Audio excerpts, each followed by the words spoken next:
جو اس کا خلاف ہے وہ احسن ہے، یہ دو باتیں جب ہوں تو میں وہاں کہہ دیتا ہوں ففہم کہتا ہوں۔ اعتراض ولا اصرح بالاعتراض علیہما، میں واضح ان پر اعتراض نہیں کرتا کہ یاردو علیہ میں لکھوں، کیوں؟ تأدبا معہما، ان کا ادب کرتے ہوئے، یعنی یہ تأدبا مفعول لہو ہے، تو مطلب یہ ہے کہ یہ بتا دیا انہوں نے کہ میں اس سے متفق نہیں ہوں جو انہوں نے لکھا، تو میں اس پہ اعتراض کرنا چاہتا ہوں، کیونکہ یا تو ہے غلط یا ہے صحیح لیکن اصح نہیں ہے، تو یہ دونوں مقاصد ہو سکتے ہیں یا ان میں سے ایک ہو سکتا ہے، تو میں یہ نہیں کہوں گا ھذا مردود یا ھذا خطا یا ھذا غلط، بلکہ میں لکھ کے کہوں گا ففہم، تو خود بخود تم سمجھ جانا کہ میں کیا کہہ رہا ہوں، تو ادب کے پیش نظر میں نے صرف ففہم پہ گزارا کیا ہے۔ تو اب یہ اگر بیان نہ کرتے یا کسی کے علم میں یہ مقدمہ کا حصہ نہ ہو اور وہ فتاوی شامی پڑھ رہا ہو تو اب ففہم سے اسے پتہ نہیں چلے گا، وہ تو یہی کہے گا کہ یہ موقف امام شامی کا ہے جو میں ان کی کتاب سے لکھ کے پیش کر رہا ہوں، جبکہ انہوں نے ففہم کہہ کے یہ واضح کر دیا ہوا ہے کہ یہ میرا موقف نہیں ہے، میرا اس سے اختلاف ہے، اور یہ ادب کے پیش نظر انہوں نے مردود یا باطل یا غلط کہنے کی بجائے انہوں نے ففہم کہا۔ ترجمہ دیکھو، اور جس وقت واقع ہو ان دونوں حاشیہ حلبی یا حاشیہ طہطاوی کے اندر وہ چیز جس کا خلاف درست ہے یا جس کا خلاف احسن اہم ہے، اقرر الکلام علی ما یناسب المقام، میں پکا کر دیتا ہوں مقام کے مناسب کلام کو، واشیر الی ذالک، اور اس کی طرف کہ اس کا برعکس درست ہے میں اشارہ کرتا ہوں ففہم کے ساتھ، ولا اصرح بالاعتراض علیہما، تو میں اعتراض کی صراحت نہیں کرتا، یعنی کرتا میں اعتراض ہی ہوں، ففہم کہہ کہ مقصد میرا اعتراض کرنا ہے، لیکن ولا اصرح بالاعتراض، میں اعتراض کی تصریح نہیں کرتا، کیوں؟ تأدبا معہما، ان دو بزرگ شخصیات کے ادب کے پیش نظر میں صراحت اعتراض کی نہیں کرتا، لیکن میں اعتراض کر جاتا ہوں ففہم کے پردے کے اندر۔ اب یہ ہے کہ اپنا یہ منہج بیان کرتے ہیں کہ میرا حاشیہ لکھنے کے اندر طریقہ کار کیا ہے۔ وَقَدِ الْتَزَمْتُ فِي مَا يَقَعُ فِي الشَّرْحِ مِنَ الْمَسَائِلِ وَالضَّوَابِطِ مراجعۃ اصلہ، یہ التزمتوں کا مفعول بھی ہے کہ مسائل کو بیان کرنے میں در مختار کے اندر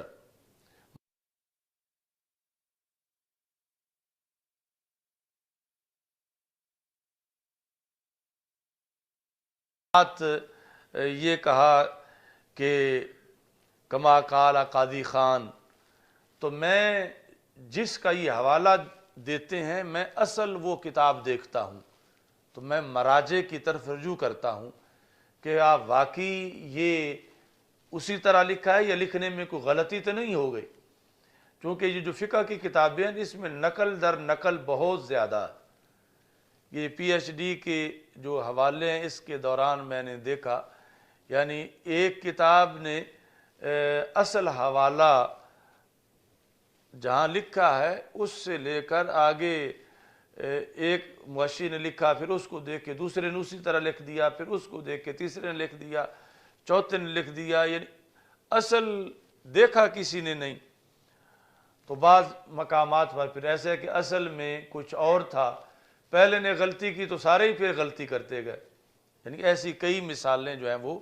موجود ہیں۔ تو اس بنیاد پر انہوں نے کہا کہ میں نے جو حوالہ جات انہوں نے خواہ وہ حوالہ جات مسائل کے اندر دیے ہوں یا قواعد کے اندر دیے ہوں، تو میں نے اس اپنے حاشیہ کے اندر یہ التزام کیا ہے کہ میں اگرچہ تعظیم سب کی کروں گا، ادب سب کا ہے کہ جس نے بھی لکھا، لیکن میں اصل دیکھوں گا کہ کہیں بشری تقاضے کے مطابق کوئی غلطی تو نہیں ہوگی۔ تو اس واسطے میں نے اپنے اس حاشیے کے اندر مراجع کو چیک کرنے کا التزام کیا میں نے فیما یقع فی الشرح، شرح سے مراد در مختار، جو واقع ہوئے ہیں شرح کے اندر، ما کا بیان ہے یعنی مسائل اور ضوابط۔ التزام کیا میں نے مراجعت اصل ہی، کہ اس کے اصل کو دیکھنے کا، مراجعت اس کی طرف رجوع کرنے کا میں نے التزام کیا۔ اصلہ المنقول عنہ، جس سے وہ حوالہ نقل کیا گیا، یعنی جس نے نقل کیا ہے میں اس تک نہیں رہا، جس سے اس نے نقل کیا ہے میں اس اصل تک پہنچا ہوں، وہ اصل جس سے نقل کیا گیا یا اس کے علاوہ۔ کیوں میں نے ایسا کیا؟ کیا مجھ کو ان اکابر پر اعتماد نہیں تھا؟ کہتے ہیں نہیں، خوفا من اسقاط بعض القیود والشرائط، اس ڈر سے کہ کہیں لکھتے ہوئے کوئی قید یا کوئی شرط رہ نہ گئی ہو، تو اگر کسی عبارت کے اندر ایک بھی قید جو مصنف نے لگائی ہوئی تھی اور ناقل نے آگے نقل نہیں کی وہ رہ گئی تو پھر سارا مطلب ہی غلط ہو جائے گا۔ تو اس بنیاد پر میں نے چیک کیا کہ کیا ہر قید جس طرح اصل حوالے کے اندر ہے وہ آگے منتقل کی گئی یا اس میں کوئی غلطی کی گئی۔ پھر وزدت، تو میں نے اس کے اندر اضافہ بھی کیا، یعنی اسی مسئلہ میں جہاں پر حوالہ جات جو دیے گئے تھے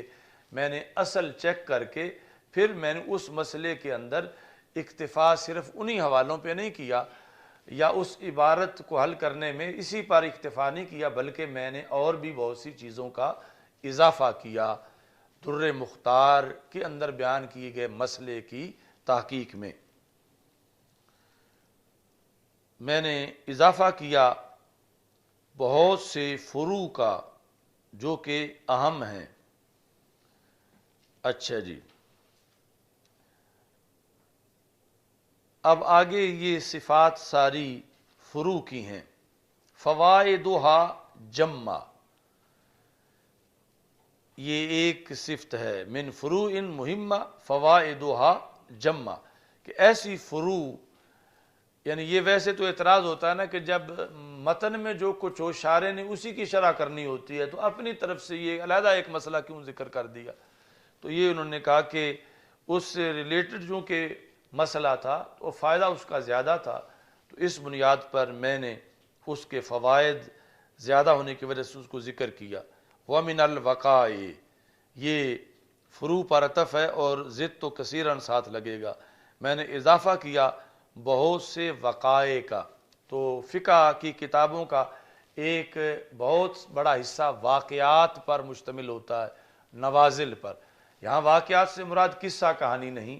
واقعات سے مراد یہ ہے کہ کس زمانے میں فلاں مسئلہ پیش آیا تھا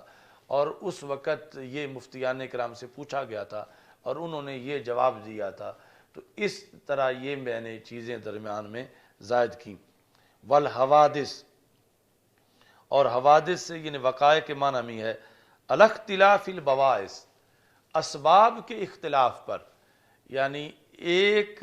مسئلے کا ایک زمانے میں ایک سبب تھا، اسی مسئلے کا دوسرے زمانے میں کوئی اور سبب تھا، تو میں نے اس طرح ان چیزوں کو بھی ساتھ اضافے میں لکھا۔ والابحاث الرائقہ، یہ وقائع پر عطف ہے کہ میں نے اضافہ کیا اس میں شاندار باسوں کا، والنکات الفائقہ، اور شاندار نکات کا، وحل الاویسات، یہ جو پیچھے آ رہا ہے ضد تو کثیرن، کثیرن کے اوپر عطف ہے کہ ضد تو حل الاویسات، میں نے اضافہ کیا اس کے اندر مشکل الفاظ کے معنی کو بیان کرنے کا، اور میں نے اضافہ کیا استخراج الغویثات کہ جس کا مرجع کا ذکر نہیں تھا، منقول عنہ کا، ماخذ کا، تو میں نے اس کو تلاش کر کے اس کو بھی لکھا۔ وکشف المسائل المشکلات، میں نے اضافہ کیا مشکل مسائل کے حل کرنے کا اس کے اندر، اور بیان الوقائل معضلات، اور جو مشکل وقائع تھے ان کی تشریح کا بھی میں نے اضافہ کیا۔ ودفع الارادات الواہیۃ من ارباب الحواشی، تو در مختار کے چونکہ بہت سے حواشی ہیں، تو کئی محشی جو ہیں انہوں نے کمزور اعتراض کیے ہوئے تھے ماتن پر، یعنی شارح پر، جو شارح ہے تنویر الابصار کا، اور خود در مختار پر یعنی کیے گئے تھے در مختار کے محشین کی طرف سے اعتراض، اور اعتراض وہ بنتے نہیں تھے، یعنی وہ اعتراض یا تو حسد کی ضد کی وجہ سے کیے گئے تھے یا کم علمی کی وجہ سے کیے گئے تھے۔ تو میں نے ان اعتراضات کا جواب دیا، یعنی میں نے در مختار کی حمایت میں در مختار پر کیے جانے والے اعتراضات کے جوابات بھی اپنے حاشیہ میں لکھے، وہ اعتراضات جو کہ کمزور اعتراضات تھے۔ وَدَفْعَ الْإِرَادَاتِ، اور میں نے اضافہ کیا اپنی کتاب کے اندر اعتراضات کے جوابات دینے کا۔ کون سے اعتراض؟ الواہیہ، جو کہ کمزور تھے، من ارباب الحواشی، کیے کس نے تھے وہ اعتراض؟ مختلف محشی جو ان کی طرف سے کیے گئے تھے۔ والانتصار لہذا الشارع، انتصار ہوتا ہے کسی کا بدلہ لینا، تو میں نے اضافہ کیا اس چیز کا کہ جو بدلہ لیا میں نے شارع کا، یعنی شارع مظلوم تھا جس پر محشی جو ہیں انہوں نے اعتراضات کیے ہوئے تھے، تو میں نے جواب دیا اور میں نے بدلہ لیا، مدد کی میں نے، اور شارع کی وہ چیزیں بھی میں نے اپنے حاشیہ کے اندر ایڈ کی۔ لہذا شارح المحقق بالحق، میں نے بدلہ لیا اس شارع کا۔ شارع کون؟ نام بتایا نا پہلے، سب سے تنویر الابصار کے کون مصنف ہیں؟ سائیں یہ پہلا سبق، اور پھر در مختار کے کون ہیں؟ تو امام حسکفی کی یہ تعریف کر رہے ہیں کہ یہ واقعی محقق ہیں، اور ان پر غلط اعتراضات جو کیے گئے تھے تو میں نے ان کی حمایت کی اور اعتراض کرنے والوں کا رد کیا۔ والانتصار لہذا الشارح المحقق بالحق، کہ جو بالحق محقق ہیں میں نے ان کی حمایت کی۔ ورفع الغواشی، اور میں نے پردے اٹھائے، مع عزو کل فرع الی اصلہ، ساتھ نسبت کرنے ہر فرع کے اس کی اصل کی طرف، یعنی جو فروع ذکر کی گئی تھی میں نے ان کے اصول کو ذکر کیا۔ وَكُلَّ شَيْءٍ إِلَى مَحَلِّهِ، اور وَكُلِّ شَيْءٍ یہ عزو پر عطف ہے، ما ساتھ لگے گا، وَكُلِّ شَيْءٍ إِلَى مَحَلِّهِ، تو میں نے نسبت کی ہر شے کی اس شے کے محل کی طرف، یعنی جو پڑھنے والے کو معلوم نہیں ہو رہا تھا کہ اس شے کا محل کیا ہے یا اس فرع کی اصل کیا ہے، تو میں نے اصل کا بھی اور محل کا بھی حوالہ دیا۔ حتی الحجج والدلائل، یہاں تک کہ میں نے حجج اور دلائل بھی دی، یعنی صرف ایک مسئلے کا اصل ماخذ بیان ہی نہیں کیا بلکہ اپنی طرف سے اس کو ثابت کرنے کے لیے دلائل بھی دیے۔ وَتَعْلِيلَاتِ الْمَسَائِلِ، یہاں تک کہ مسائل کی تعلیلات یعنی فقہی جو علل ہیں وہ بھی میں نے بیان کی۔ وما کان، یہ پیچھے عطف ہے زدت کثیرن پر، کہ میں نے اضافہ کیا ان چیزوں کا بھی، من مبتکرات فکری الفاتر، یعنی ایک ہوتا